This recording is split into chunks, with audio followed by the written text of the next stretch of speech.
protože vládnoucí kruhy imperialistických států v čele se Spojenými státy americkými neustávají v eskalaci zbrojení bez ohledu na možné důsledky. Hlavním cílem jejich snažení je likvidace socialismu. Přitom všechno, čeho jsme až dosud dosáhli, je třeba bránit. Civilní obrana začala v naší zemi vznikat už od druhé poloviny 30. let. Jednalo se o reakci na stále agresivnější politiku sousedního nacistického Německa. Tehdy se v československých městech začaly budovat úkryty, které měly obyvatelstvo chránit před leteckými útoky. Po druhé světové válce ale začalo vznikat nové nebezpečí, mnohem horší. Jaderná válka. A civilní obrana se začala ubírat zcela jiným směrem.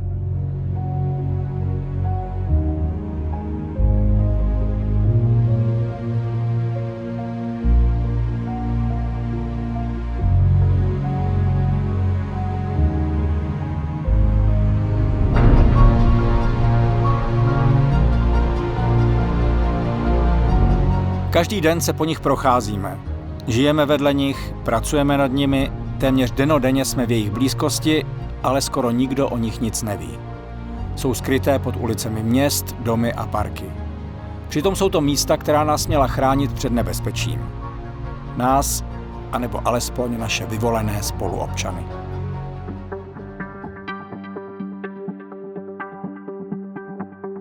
Na začátku 50. let 20. století se v každém větším československém městě začínají budovat kryty civilní obrany. Po sametové revoluci se jim začalo říkat kryty civilní ochrany, ale rozdíl v tom není žádný. V Hradci Králové to většinou probíhá jako v celé zemi, tedy tak, že se na úkryty přestavují domovní sklepy.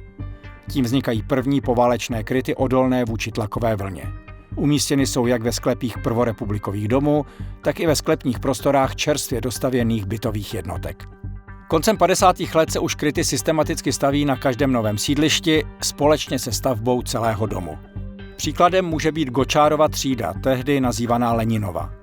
Během výstavby tohoto sídliště zde vzniklo přibližně 7 krytů. Na ulicích si můžete všimnout betonových výdechů, které vystupují ze země. V jejich blízkosti naleznete nouzové výlezy.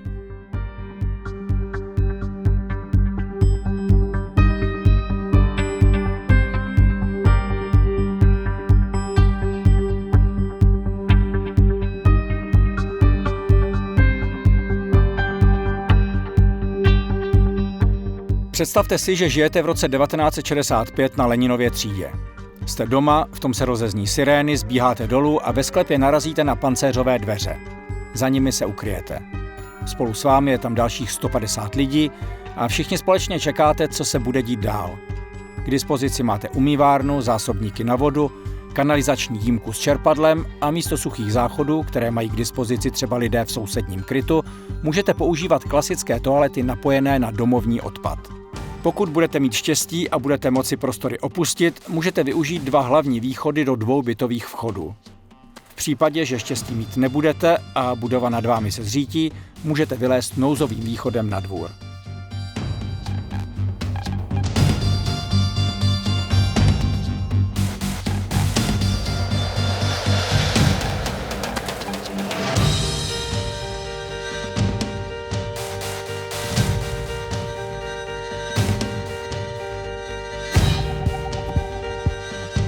Úkryt pod bývalým Šedokem patřil k těm lépe vybaveným a dodnes je z větší části zachován. Kryty civilní obrany se dělily podle typu, odolnosti a kapacity, dále podle způsobu použití, vybavení a podle spousty dalších parametrů. Mohou existovat například kryty samostatně stojící, kryty štolové nebo vestavěné. Konstrukčně mohly být tvořeny z železobetonu, cihlového zdiva, mohly být určeny pro obyvatelstvo, žadstvo, zaměstnance závodu, mohly sloužit i jako velitelská stanoviště. My se ale budeme zabývat jen prvními 3 zmíněnými parametry, což jsou typ, třída odolnosti a kapacita krytu. Podle typu můžeme kryty rozdělit na 3 základní kategorie. Tou první je stálý tlakově odolný úkryt. Druhou kategorii představuje stálý protiradiační úkryt, který dnes můžeme znát i pod pojmem improvizovaný. A konečně třetím typem je úkryt protiletecký. První 2 zmíněné typy by se uplatnily v případě jaderného konfliktu, který v období studené války několikrát reálně hrozil. Naproti tomu protiletecké úkryty sloužily jen jako ochrana při náletech za druhé světové války. Nebyly odolné vůči tlakové vlně provázející jaderný výbuch a nedokázali zabránit vniknutí chemických látek a radiace.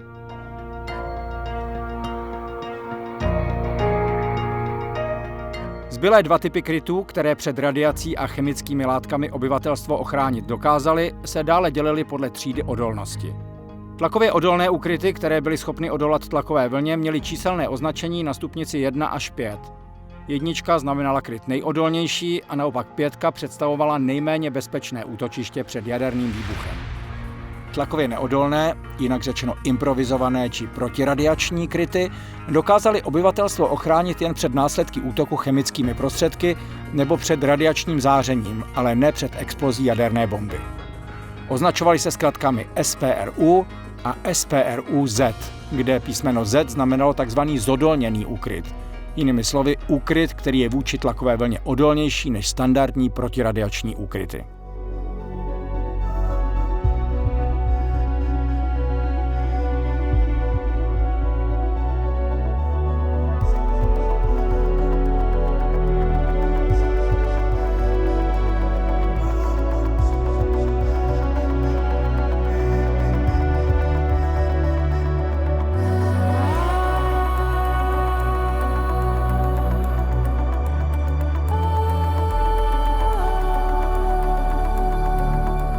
Kongresové centrum Aldis, místo, kde se každoročně konají stovky plesů, představení a veletrhů, místo, kterým projdou tisíce lidí.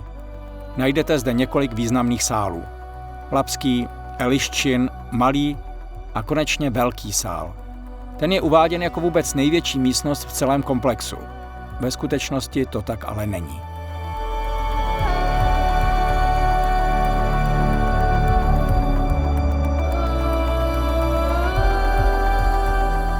Tou úplně největší místností celého Aldisu je protiradiační úkryt v prostorách pod parkovištěm. Má kapacitu až 2000 osob, což z něj dělá největší úkryt v celém Hradci Králové. Postavili ho mezi lety 1988 a 1993, takže zároveň patří k těm nejnovějším. Tomu odpovídá i jeho vybavení. Například má k dispozici zásobníky vody o objemu 6000 litrů. Kromě toho umožňuje i vjezd vozidlům, takže dnes se využívá jako podzemní parkoviště pro celé kongresové centrum.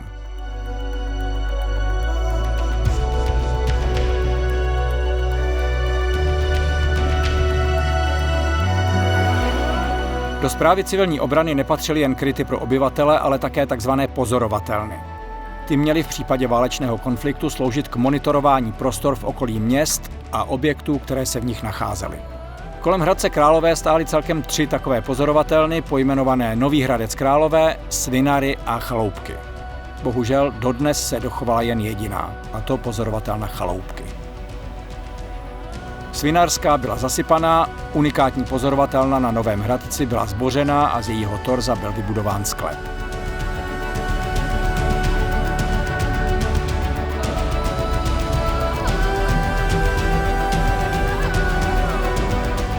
Ale v její těsné blízkosti je stále objekt, který s ní byl kdysi kabelově propojen. Když se hradeckých občanů zeptáte na úkryty v jejich městě, většina z nich vám pravděpodobně řekne, že slyšeli něco o velkém krytu na Novém Hradci Králové. Jeho přesné umístění ale zná jen málo kdo.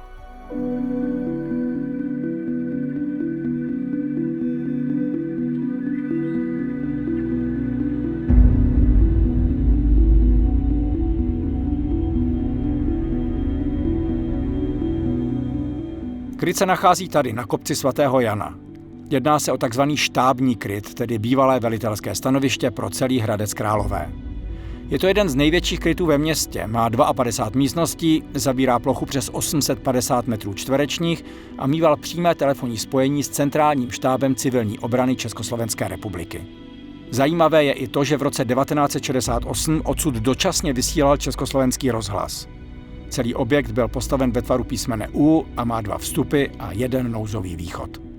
Dnes je kvůli vlastnickým sporům nepřístupný, nefunguje v něm elektřina a byl částečně vyplavený. Poslední snímky z vnitřku byly nafoceny v roce 2014.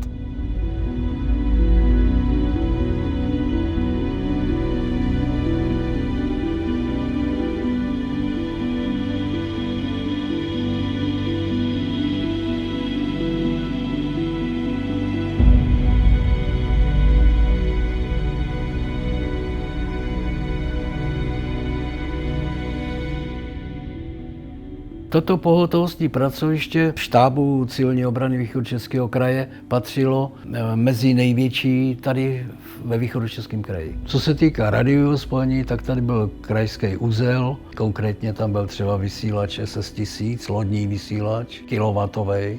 Na pohotovostní pracoviště jsme chodili sloužit v podstatě 24 hodin, jednou měsíčně.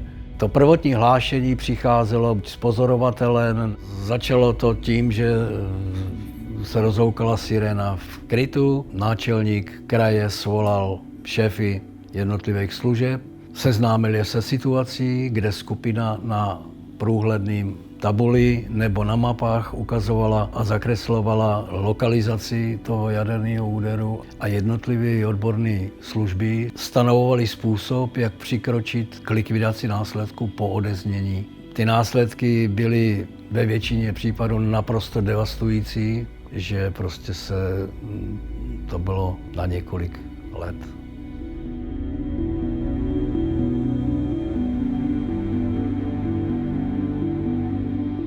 Ve městě se ale dochovala i další velitelská stanoviště. Všechna spadala pod to novohradecké a šlo o kryty civilní obrany ve fabrikách a průmyslových provozech.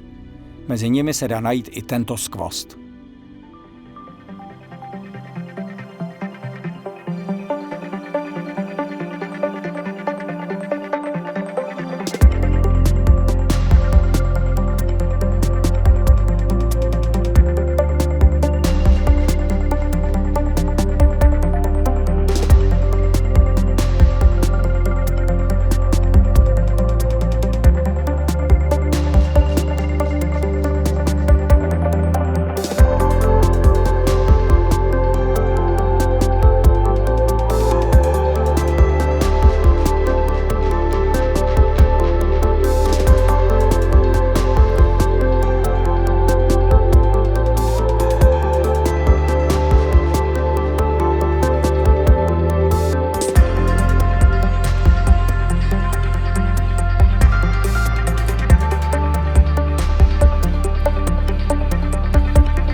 Sedíme v parku, na místě, které pravidelně navštěvujeme a důvěrně ho známe, ale někdy nám vrtá hlavou, proč je uprostřed trávníku betonový trám nebo proč je zde takový zvláštně vlnitý terén.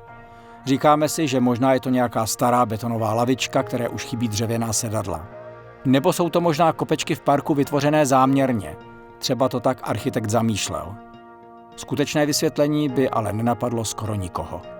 Kdybychom se vrátili o 75 let zpátky, nenašli bychom na tomto místě pouze betonový trám, ale také odkryté schodiště do podzemí. Na jeho konci by byly dveře vedoucí do protileteckého úkrytu. Vznik těchto krytů je zajímavý. Ke konci druhé světové války si Němci v okupovaném Československu začali budovat protiletecké úkryty, které je měly ochránit před nálety spojeneckého letectva. Jednalo se o typizované objekty. Jednoduché chodby buď přímé, nebo ve tvaru dvojitého V. Stály například před základní školou na Jiráskově náměstí, na hlavním nádraží, v Kubištových sadech nebo na náměstí 5. května. Ihned po válce se začalo s jejich rušením, protože už nesplňovaly aktuální bezpečnostní požadavky, takže dnes se o nich nic moc neví. V některých případech není ani známo, kde přesně stály. Třeba kryt před hlavním nádražím byl objeven až při rekonstrukci Rýgrova náměstí, a to jen díky tomu, že se propadl pod dělníky. Existují i další stavby, které nepatřily pod správu civilní obrany. Byly to hlavně tzv. Záložní zesilovací stanice, tedy místa, kde se ukrývaly velké telefonní ústředny zajišťující komunikaci v případě válečného konfliktu a pak také armádní objekty. Ty sice sloužily i k ochraně proti jadernému záření, ale příslušníci civilní obrany, a tedy ani běžní obyvatelé města, vůbec nevěděli, kde se nacházejí. Tak třeba bývalé vojenské letiště Hradec Králové skrývá plno opuštěných budov a staveb. Vidíme zde typicky zeleně zabarvené stěny domů nebo leteckých hangárů, dobové fresky, vojenská kasárna. Závan doby na nás při vstupu doléhá dodnes. Ne všechny objekty ale působí takto nápadně.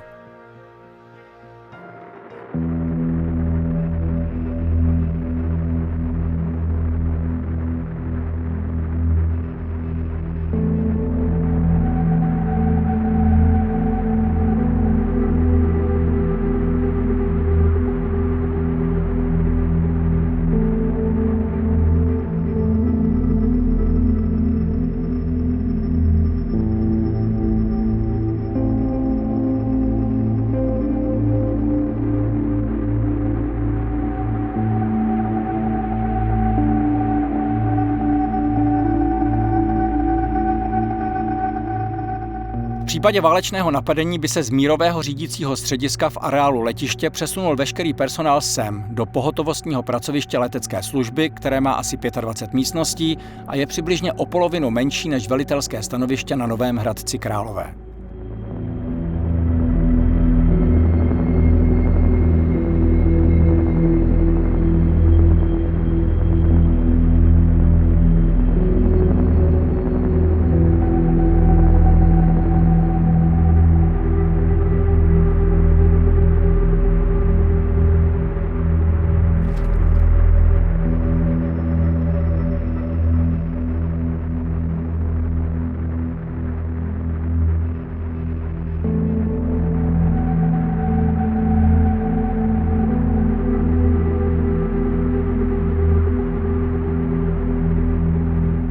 Telefonními kabely bylo toto pracoviště propojeno z Vrbenského kasárnami a dále skryty vojenských letek, které ležely a dodnes leží v blízkosti letištních hangárů.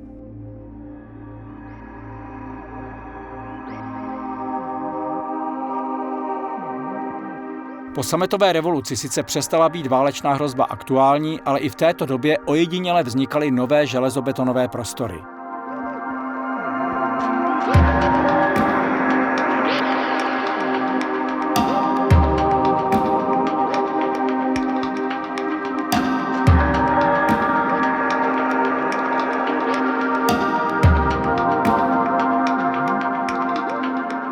Dnem i nocí protéká těmito místy obrovské množství odpadních vod přicházejících z města a přilehlého okolí. Ale celý tento areál, doslova protkaný sítí betonových chodeb, skrývá něco ještě zajímavějšího.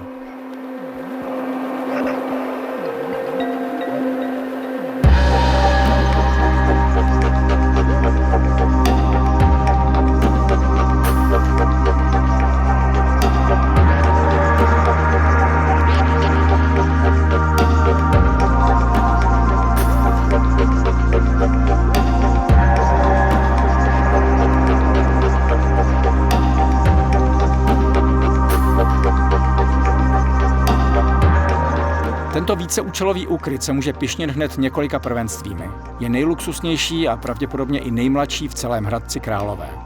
V mírovém stavu slouží jako zasedací místnost pro čistírnu odpadních vod. Je vybaven barem, lednicí, stoly a televizí. Dokončen byl v roce 1995, ale nikdy nebyl uveden do plného provozu a dnes už požadavky na stálý, tlakově odolný úkryt nesplňuje.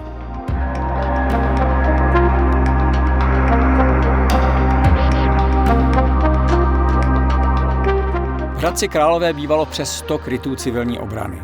Dnes už není v aktivním stavu žádný, všechny byly předělány ze stálých tlakových na improvizované. Domovní kryty byly převedeny do soukromého vlastnictví a většinou zůstávají neudržované. Noví majitelé si s nimi mohou nakládat, jak chtějí. Kryty ve firmách a průmyslových závodech chátrají. Mizí vybavení, filtroventilace, pancéřové dveře.